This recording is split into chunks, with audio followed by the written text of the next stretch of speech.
I have been thinking about how this injury could have possibly happened, and it boggles the mind and also scares me. But Dustin May was sidelined for all of this year with a torn esophagus, and he had He got surgery to sick. repair a Yeah. torn esophagus and he had stomach repair.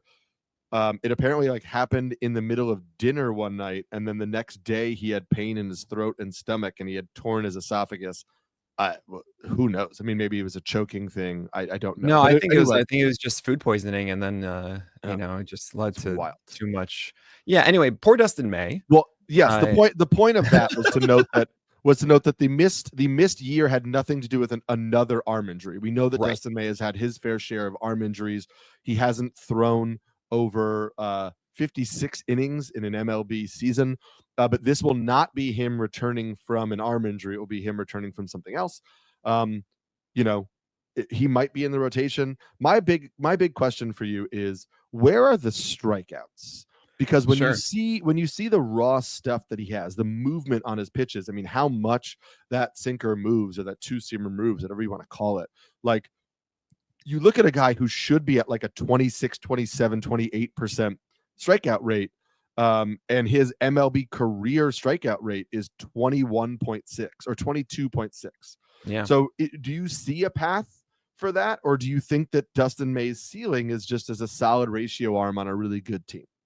Yeah, so, to put this bluntly, he's really hard to hit. His hit per 9, even though it's a really small sample of just, I wanna say about it's right under 100 innings, like 90 innings. Hit per 9 that time has been well under 7, pretty much hovering 6.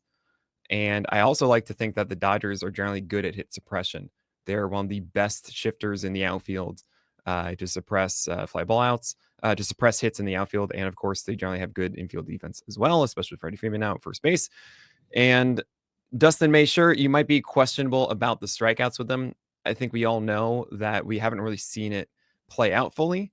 I mean, you have multiple small samples. You have 2021 of 23 innings, he has a 38% K rate. In Mm. 2022, six games, you have 23% K rate. Oh, you have 9 of them, 48 innings. It was an 18% K rate also when he was hurt and got Tommy John, right?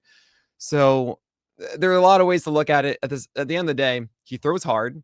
He has a cutter that has showcased whiff potential in the past game with the curveball.